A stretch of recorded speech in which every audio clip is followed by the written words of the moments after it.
오늘은 이사야서 6장 6절로 13절의 말씀을 중심으로 보냄받은 사람들이라는 말씀을 가지고 은혜를 나누기를 원합니다. 이사야서 6장에 기록된 사건은 우시야 왕이 죽던 해에 있었던 일입니다. 때는 BC 747년경 우시야는 17세에 즉위하여 52년간 남왕국 유다를 다스린 왕이었습니다. 그는 내내 외적으로 국위를 선양했고 하나님을 위한 일에도 열심히 있었습니다만 역대하 26장을 보면은 제사장의 직무를 대행하려다 하나님의 저주를 받아서 나병에 걸리고 말았습니다. 초대 왕이었던 사울은 사무엘 선지자를 제치고 자기가 제사 드린 사건 때문에 하나님의 버림을 받았고 우시야 왕은 나라고 못할소냐 하며 제사장이 하는 일을 넘보다 나은 자가 되었습니다. 이사야서 6장은요 우리에게 여러 가지 교훈을 주고 있습니다만 오늘은 8절을 중심으로 말씀의 뜻과 교훈을 찾도록 하겠습니다. 8절을 다시 주목하겠습니다. 내가 또 주의 목소리를 들은즉 이르시되 내가 누구를 보내며 누가 우리를 위하여 갈고 그대에 내가 가로되 내가 여기 있나이다 나를 보내소서. 기독교는 보내는 종교이고 보냄을 받는 종교입니다. 예수님 자신이 하나님의 보내심을 받아서 이 땅에 오셨습니다. 그리고 예수님은 12제자를 훈련해서 각처로 보내셨고 70명을 훈련하여 전도하러 보내셨습니다. 이 본문은 하나님께서 누구를 보내면 되겠느냐며 보낼 자를 찾으셨다는 것입니다. 8절을 세 단락으로 나눠서 생각해 보겠는데요. 첫 번째는 주의 목소리를 들었습니다. 8절을 보면은 내가 또 주의 목소리를 들은 즉이라고 했습니다. 여기서 1인칭으로 대칭되는 나는 이사야를 의미합니다. 이사야 6장은 이사야가 하나님의 선지자로서 부르심을 받고 사명을 부여받는 장면을 설명하고 있습니다. 이사야가 또 주의 목소리를 들었다는 것은 그의 귀가 하나님의 음성을 듣는데 열려 있었다는 것을 의미합니다. 하나님의 음성을 듣고 하나님의 말씀을 듣는 귀가 밝아야 한다는 것입니다. 계시록을 보면은 귀 있는 자는 성령이 교회들에게 하시는 말씀을 들을지어다 라고 했습니다. 성령 하나님의 하시는 말씀을 아무나 듣는 것이 아니라는 것이죠. 들을 귀 있는 사람만 듣는 것입니다. 수천 명, 수만 명이 설교를 듣습니다만 제대로 듣고 깨달은 사람만 은혜를 받는 것입니다. 사무엘상 3장을 보면은 어느 날 성전에서 하나님이 사무엘을 부르셨습니다. 사무엘은 그의 어머니 한나가 젖을 떼기도 전에 하나님께 바치기 위해서 엘리 제사장에게 맡겨 성전에서 자라고 있었습니다. 때는 저녁 잠들기 전이었습니다. 잠을 청하기 위해서 자리에 누워있는 사무엘을 부르는 소리가 들렸습니다. 사무엘아! 깜짝 놀란 어린 사무엘은 엘리 제사장에게 달려가서 저를 부르셨습니까? 제가 여기 있습니다 라고 했습니다. 엘리 제사장은 아니다 너를 부른 일이 없다 여기 어서 가서 자도록 해라 하며 돌려보냈다고 합니다. 2번, 3번 그 일이 반복되었다고 합니다. 엘리가 듣지 못한 하나님의 소리를 어린 사무엘이 들었다는 것은 무엇을 의미합니까? 물론 그 당시 엘리 제사장은 나이가 많고 눈도 귀도 어두운 상태였습니다. 그러나 아닙니다. 그것은 보는 눈과 듣는 귀의 문제가 아니라는 것이죠. 이것은 하나님의 음성을 듣는 신령한 귀의 문제라는 것입니다. 요즘 막힌 사람들이 많다고 합니다. 길이 막힌 사람,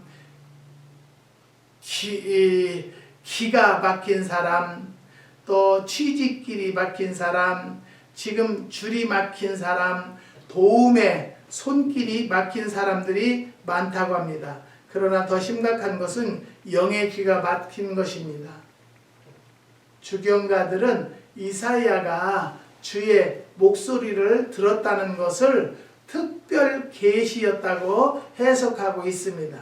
하나님의 특별 계시는 특별한 분별력과 특별한 시청력이 있을 때 보고 들을 수 있는 것입니다. 이스라엘의 왕이었던 아합은요, 이방 여자 이세벨을 아내로 취하여 우상을 섬기는 것으로 부족해서 선민의 재산을 탈취하는가 하면 백성을 괴롭히는 폭정을 베풀었습니다. 그 당시 엘리야 선지자가 아합 왕에게 그의 잘못을 지적하게 되었고, 이를 괘씸하게 여긴 아합과 이세벨이 엘리야를 죽이겠다고 나섰습니다. 위기의식을 느낀 엘리야는 아합을 피해서 호렙산 숲속으로 도망쳤습니다. 호렙산 숲속에 숨어있던 엘리야는 하나님을 만나고 싶었습니다. 그리고 만나면 왜 아합과 아사벨을 살려두시는가? 왜 죄 없는 나는 쫓겨 다니는 신세가 되어야 하는가? 악이 성하고 의가 쫓기는 세상이라면 하나님의 정의와 통치는 어디 가서 찾아야 하는가를 따지고 싶었다고 합니다. 열왕기상 19장 11절 이하를 보면은요, 엘리야가 하나님을 만나는 장면이 기록되어 있는데요, 강풍이 휘몰아쳐서 산을 가르고 바위를 부수며 지나갑니다. 그러나 하나님은 거기 계시지 않습니다. 지진이 나고 땅이 갈라지는 그 속에도 하나님은 계시지 않았습니다. 뜨겁고 강한 불이 타고 있는 그 속에도 하나님은 계시지 않았습니다. 잠시 후 정적이 그치고 세미한 소리가 들렸습니다. 작고 가느다란 그 소리가 하나님의 소리였습니다. 소근거리듯 엘리야야 내가 어찌하여 여기 있느냐고 말씀하시는 그 소리가 바로 하나님의 음성이었습니다. 우리는 이 사건 속에서 조용하고 부드럽고 세미하게 들리는 하나님의 음성을 깨달아야 할 것입니다. 그리고 그 음성을 들을 귀는 가진 사람만이 들을 수 있다는 것을 깨달아야 하는 것입니다. 사랑하는 성도 여러분, 여러분들도 주님의 음성을 듣기를 원하신다면 주님과 대화를 많이 하셔야 됩니다. 그 대화가 바로 무엇이냐면 기도입니다. 기도를 많이 하다 보면요, 영 안이 열리고요, 영의 귀가 열리게 된다라는 것 다시 한번 말씀드립니다. 그렇기 때문에 여러분들은 우리 성도들은 기도를 하고 말씀을 많이 접하는 자들만이 주의 목소리를 들을 수 있다는 것을 말씀드립니다.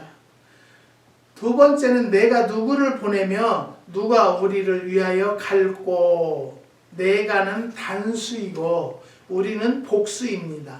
하나님이 이사야를 향하여 내가 누구를 보내며 누가 우리를 위하여 갈꼬라고 물으신 그 질문 속에서 하나님 자신을 단수와 복수로 지칭했다는 점을 주목해야 합니다. 칼빈은 여기서 말하는 우리는 삼위일체 하나님을 의미한다고 해석을 했습니다. 창세기 1장 26절을 보면은 하나님이 인간을 창조하실 때 우리의 형상을 따라 우리의 모양대로 우리가 사람을 만들고 라고 했습니다. 우리라는 말이 3번 반복되고 있는데요. 그건 역시 삼위일체 하나님을 뜻하는 것입니다. 내가 누구를 보내며 누가 우리를 위하여 갈고, 이 말씀 속에는 다음과 같은 뜻이 있습니다. 그것을 보낼 만한 사람이 많지 않다는 것입니다. 하나님의 종으로 일할 사람, 하나님의 메신저가 될 사람, 하나님의 마음 놓고 보내실 만한 사람이 흔한 것은 아닙니다. 여러분, 옛날에도 제가 기도를 하다 보면은 속색이고 공부 못하고 그러면 그 아이를 데리고 와서, 목사님 얘가 사명자 아니에요? 얘가 목사 될 사람 아니에요? 그렇게 이야기들을 합니다. 여러분, 다 그런 사람들이 목사가 된다라면 어떻게 지도를 하겠습니까? 우리나라의 경우 각 신학대학마다 주의 종이 되겠노라고 지원하는 사람의 수가 입학 정원보다 평균 3-4배가 넘는다고 합니다. 그래서 평균 경쟁률이 3:1, 4:1이 넘는다고 합니다. 그러나 미국이나 일본의 경우만 해도 신학 지망자가 줄어드는 추세라고 합니다. 그래서 우리나라가 축복받는 것이라고 저는 생각을 합니다. 그런데 신학을 나오는 것이 중요한 것이 아니라 신학에서 공부를 어떻게 하는가가 중요합니다. 어느 신학에서는 돼지피나 예수피나 같으다라고 가르치는 신학대학도 있다고 합니다. 그런데 제가 안타까운 것은요, 신학을 하려고 하는 자들은 기도를 해서 하나님 앞에 정말로 내가 사명을, 소명을 받았는가를 먼저 기도하고, 그런 자들이 신학을 해서 사명감을 가지고 일을 해야 한다는 것입니다. 그런데 그렇게 하지 못해서요, 그 명예욕 때문에 요즘에 목사님들이 정치에 뛰어들어가지고 얼마나 복잡해졌습니까? 저는 요즘에요, 신종 코로나가 왜 이렇게 세계적으로 지금 두려움을 주고 있어요? 이런 것이 있다라는 것은요, 우리가 또 기도해야 할 일이에요. 알지 못하는 병이 난무하는 것은요, 하나님의 진노하심이 혹시 아닌가 기도해서요, 우리의 잘못을 회개가 많이 이루어져야 한다고 저는 깨닫습니다. 지금 오늘 잠깐 보니까요, 이 신종 코로나에 걸린 사람들이 접촉한 사람만 600명이 넘는데요, 한국도요. 여러분, 우리가 이거 그냥 넘어갈 일이 아니에요. 우리가 어떻게 하면 하나님의 진노하심을 우리가 깨달아야 되는가? 저는 항상 기도하면서 깨닫는 것이 뭐냐면요, 하나님을 믿고자 하는 성도들이 불쌍하다. 여러분, 부모를 잘 만나는 것이 굉장한 축복이에요. 마찬가지예요. 지도자 하시는 교회 목사님들을 잘 만나는 것이 엄청난 축복이에요. 내 교인들을 영의 교육을 시키고 기도 훈련을 시키는 목사님들이 많이 계시기를 원합니다. 저는 기도합니다.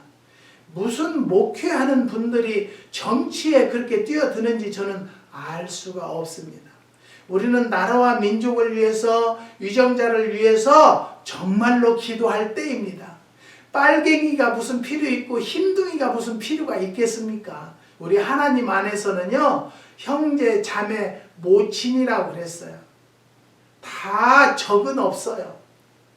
사랑하는 성도 여러분, 오늘도 깨달아야 될 것은 우리나라가 받은 신앙적 축복은 여러 가지가 있다고 하는데요, 기독교 국가인 영국이나 미국보다 인구 비례로 따지면 교회 수가 더 많습니다. 교회가 많다고 비아냥대는 사람들이 있습니다만 술집보다는 턱도 없이 적다고 합니다. 아직도요, 교회가 그렇게 많아도 하나님 안 믿는 사람이 얼마나 많은지 몰라요. 더군다나 기독교 또 목사님들이 자기 축을 위해서 추구하는 것을 보고는요, 교회에서 떠나는 성도들이 얼마나 많은지 몰라요. 이런 걸 보면 너무 안타까워요. 그리고 목사님들이 정신 차려서 교인 성도들이 들어오면 기초부터 훈련을 잘 시켜서요, 마음판에 말씀을 새겨주는 일을 해야 돼요. 그래야 어려움이 와도 하나님을 떠나지 않고요, 힘들고 괴로움이 있어도 하나님을 떠나지 않는다는 거예요. 사랑하는 성도 여러분, 저도 나름대로 기도한다고 해도 아직도 부족해서 아직도 내 계획대로 안 되는 것들이 많아요. 또 돌아다 보면은 이것이 하나님의 뜻이었구나라고 깨닫게 해주실 때가 있더라고요. 기도를 하니까. 사랑하는 성도 여러분, 우리는요, 어떤 나에게 괴로움이 온다 할지라도 순교자의 정신을 가지고 하나님을 믿는 자들에게는 하나님께서 영음을 들을 수 있는 귀를 열어줄 것입니다. 두 번째는 각계각층의 기독교인들이 포진하고 있습니다. 정부, 각 부처, 군, 경찰, 학원, 국회, 연예인 등 각처의 기독교인이 자리 잡고 있습니다. 어떤 사람들은 기독교인이 1000만이나 된다면서 하는 일이 뭐냐고 대듭니다. 그러나 만일 4000만이 다 불교인이거나 무속 종교를 믿었다면 이 나라 어떻게 되었을 것 같습니까? 저는 안타까운 것은요, 지금 자연을 훼손한다고 해서 산기도를 막고 있어요. 산에 가서 기도하는 것을 못하게 하고 있어요. 그걸 못하게 하면서부터요, 지금 나라 정세가, 경제가 어려워진다라고 저는 알고 있습니다. 사랑하는 성도 여러분, 그러기 때문에 남이 내가 안 하면 남이라도 하겠지라고 생각하지 마시고요, 내가 아니면 안 된다라고, 기도 안 하면 안 된다라고 깨달는 성도들이 많이 나오기를 원합니다. 사랑하는 성도 여러분, 기독교인이 많으면 뭐됩니까? 연예인들도 하나님께 영광을 돌린다고, 하나님을 믿는다고 그러면 저는 참 마음이 편안하고요, 그 사람 팬이 되어요. 그래서 그 사람 나오는 데마다 이렇게 보면은요, 꼭 술 이야기를 해요. 술 이야기인데 지난 주간에는 제가 잠깐 그 노래하는 프로를 잠깐 봤는데요. 죄송합니다. 텔레비만 보는 것이 아니라 어쩌다 보게 됐어요. 그랬는데 이제 국민학교 초등학생들 자녀 아들 하나 딸 하나를 데리고 와서 노래를 부르는데요. 무슨 노래 부르는 줄 아세요? 한잔하세. 한잔하세 노래를 불러요. 여러분, 우리가 알아야 될 것은요, 항상 제가 이야기하잖아요. 그 어린 아이들에게 술 마시는 노래를 같이 부른다는 그 부모는 도대체 어떤 부모입니까? 여러분, 또 제가 잠깐 유튜브를 통해서 잠깐 봤는데요. 한국의 정치인이 우리 개가 소천하셨대요. 강아지가 소천하셨대요.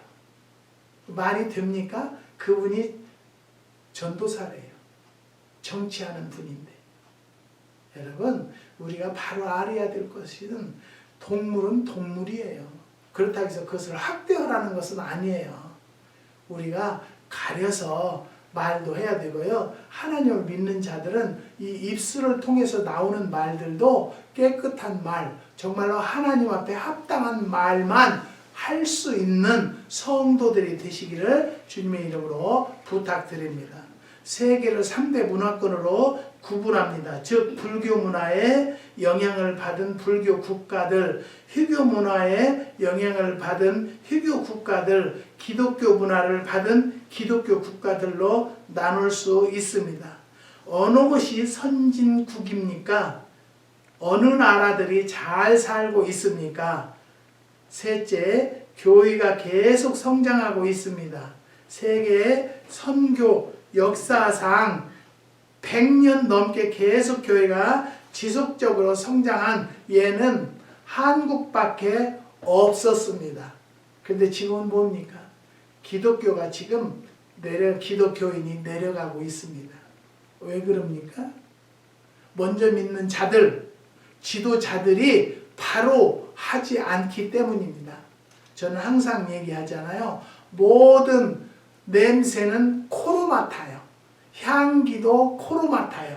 그런데 기독교의 향기는요, 특별하게 눈으로 맡는 거예요. 눈으로 보아서 장로님이니까, 목사님이니까, 집사님이니까 그렇게 묻지 않습니까? 그거는 봐요. 눈으로 봤기 때문이에요. 눈으로. 사랑하는 성도 여러분, 나로 인해서 하나님을 욕되게 하지 않는가를 돌아다보는 성도들이 되시기를 주님의 이름으로 부탁드립니다. 근자 이르러 성장이 둔화되었거나 정치 국면이 접어들었다고 합니다만 그것은 부분적 현상일 뿐일 것입니다. 저는 그렇게 생각합니다. 부분적인 현상이라고. 하지만 전체는 아닐 것입니다. 다시 기독교가 성장할 줄을 믿습니다. 그러기 위해서는 모든 성도들이 기도를 해야 되고요. 하나님을 먼저 믿었던 자들이 본이 되어져야 부흥이 된다는 것을 또 한 번 말씀드립니다. 한국 교회가 유럽 교회의 전철을 밟아 교회가 텅텅 비고 거대한 건물은 관광 유물로 남게 될 것이라고 여겨나는 사람들이 있습니다. 지금 그렇게 되어가고 있습니다. 그래서 저는 교회를 큰데도 부족하다고 교회 건축하는 것은 목사님의 사명이라고들 생각을 하는데요. 주님께서 우리들에게 뭐라고 주셨어요? 궁궐이나 초막이나 주님 계신 곳이 천국이에요. 성전 크면 뭐 될 거예요? 근데 성도들도요, 성전이 큰 교회를 가려고 해요. 왜냐? 적은 교회는 또 건축한다고 건축헌금 내라고 하니까. 저는요, 지금까지 교회를 개척하고 건축하고 또 성전을 짓고 했어도요, 성도들에게 헌금하십시오. 건축헌금 해주십시오. 한 번도 한 적이 없어요. 왜냐? 하나님께서 해주실 것이니까. 하나님의 집을 건축하는 거기 때문에 하나님이 채워주십니다. 부족하지 않도록 꼭 필요 적절할 때 역사하시는 일을 저는 많이 체험을 했습니다. 사랑하는 성도 여러분, 우리가 기도해야 할 것은요, 무엇이냐? 성전 건축할 것이 아니고요, 가정마다 영을 성장시키는, 영안이 열리고 영의 귀가 열릴 수 있는 교육을 많이 해야 된다는 것을 또 한 번 말씀드립니다. 사랑하는 성도 여러분, 성경 공부를 제대로 가르치지 않는 곳이 있기 때문에 아무 곳이나 가서 성경 공부를 하라고 하지 않습니다. 성경 공부할 곳이 없으면 성경을 보면서 기도를 하십시오. 그러면 깨달음을 주는 것이 하나님의 역사하시는 것입니다. 한국교회는 고난의 잔을 마시면서 성장했습니다. 일제 40년과 6.25 전쟁과 숱한 역사의 변동의 소용돌이 속에서 자란 교회이기 때문에 그렇게 쉽게 무너지지 않을 것이라고 생각을 합니다. 그리고 한국교회는 기도가 있고 말씀이 있기 때문에 유럽교회처럼 쉽게 문을 닫지 않을 것입니다. 이것은 과거에 제가 기도 생활을 하고 산기도를 할 때 이야기입니다. 지금은요, 기도가 식었어요. 교회마다 불이 많이 꺼졌어요. 이것이 너무 안타깝다는 것입니다. 사랑하는 성도 여러분, 이 말씀을 듣는 성도들만이라도 나만이라도 기도를 시작해야 되겠다 해서 기도에 불을 붙이는 한국이 되어지기를 원합니다. 헌신한 주의 종들이 많이 있다는 것이죠. 앞에서 언급한 대로 헌신한 주의 종들이, 선교사들이 뒤를 잇고 있습니다. 그리고 그들 모두 전천후 사역자들입니다. 가까운 일본이나 기독교 국가인 미국의 경우 새벽기도, 철야기도가 없다는 것이죠. 또한 사역자들의 출퇴근이 공무원처럼 정해져 있다고 합니다. 그러나 우리나라는 과거에 24시간을 일했습니다. 근데 지금은 그렇게 하지 않습니다. 한국도 새벽기도 없어진 교회 많습니다. 금요기도 없어진 교회 많습니다. 사랑하는 성도 여러분, 다시 말씀드려요. 교회에 불이 꺼졌으면 나라도 가서 기도하는, 한국의 어떤 집사님은 새벽기도를, 남편이 직장을 가기 때문에 새벽기도를 못해가지고 매일 밤에 가서 기도를 한다는 거예요. 매일 하루도 안 빠지고, 어떤 때는 졸다가 올 때도 있대요. 여러분, 우리가요 365일 기도하게 되면 얼마나 좋겠어요. 그런데 인간인 고로 지치고 힘들 때가 있어요. 그렇지만 우리는 뭐예요? 그곳에 하나님과 약속을 해서 간다는 것만으로도 50% 순종한 거예요. 사랑하는 성도 여러분, 뭐 기도하지 못했다고 해서 막 자하고 고민하고 그러지 마세요. 하나님은 우리를 진리가 너희를 자유케 하리라고 했습니다. 우리를 고통과 괴로움을 주시려고 하시는 하나님이 아니라 우리에게 자유를 주시려고 합니다. 그런 하나님을 믿고 그런 하나님 앞으로 가까이 가는 성도들이 되시기를 주님의 이름으로 부탁드립니다. 세 번째는 내가 여기 있나이다 나를 보내소서. 이사야는요 망설이지 않고 응답했습니다. 내가 여기 있사오니 나를 보내소서라고 강요당한 것이 아닙니다. 지정한 것도 아니었습니다. 그러나 이사야는 제가 가겠습니다라고 지원한 것입니다.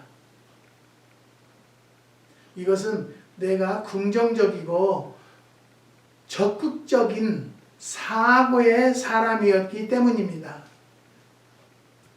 사랑하는 성도 여러분, 우리는 하나님을 믿는다면서도요, 나는 정말로 그런 생각이 있을 때가 있어요. 나에게 고통이 있고 너 하나님 믿으면 죽는다고 해도 내가 정말 나는 죽겠다. 그것이 바로 무슨 순교자의 정신입니다. 난 정말로 순교하고자 하는 마음이 있을까라고 기도를 합니다. 저는 지금까지 하나님께서 인도하시고 역사하신 것을 생각하면 순교할 수 있을 것이다 라고 생각을 합니다. 또 그렇게 기도합니다. 여러분, 저는요 나를 위하여 피 흘릴 자가 누구냐 그러면 주님 제가 하겠습니다 라는 성도들이 될 수 있도록 하는 것은 바로 기도로 쌓는 것입니다.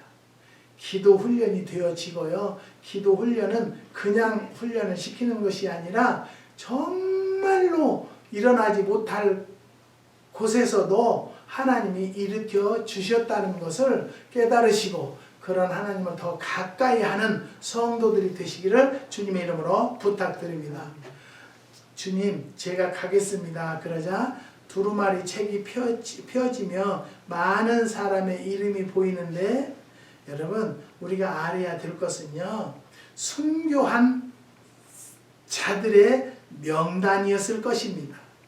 우리는 삶의 현장으로 보냄받은 사람이라는 것을 또 한 번 말씀드립니다.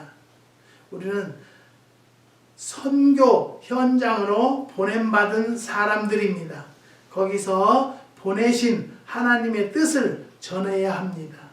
요즘에요 많은 분들이 저에게 연락이 와요. 목사님 어느 선교사님은 어때요? 그 선교사님에게 선교 헌금을 보내도 되나요? 저는 그런 것을 판단하는 사람은 아닙니다.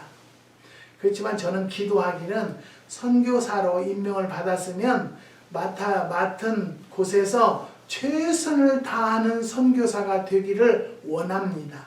그런 선교사님들이 많이 나오기를 원합니다. 사랑하는 성도 여러분, 선교는 아무나 하는 것이 아니에요. 사명이 있고 소명이 있어야 돼요. 우리는 5손가락이 있는 중에서도 다 해야 할 일들이 있어요. 그렇듯이 모든 성도들에게 사명과 소명을 줬어요. 나는 무엇을 해야 되나? 약속하자고 하는데 이 손가락을 내밀으면 되겠습니까?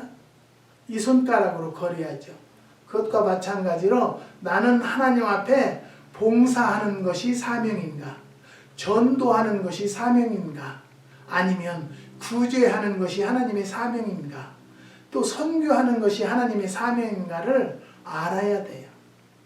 또 꽃꽂이를 하는 것이 하나님 앞에 내가 맡은 사명인가를 알고 순종하면은 빨리 영안이 열리고 영의 귀가 열린다는 것을 말씀드립니다. 사랑하는 성도 여러분, 오늘 지금 기도해 보십시오. 하나님, 나에게 주어지는 사명은 무엇입니까? 나에게 주어진 사명이 무엇입니까? 라고 작정하고 기도를 하면요, 그 길로 인도하신다는 것을 깨달으실 줄 믿습니다. 예수님은 나의 구주십니다.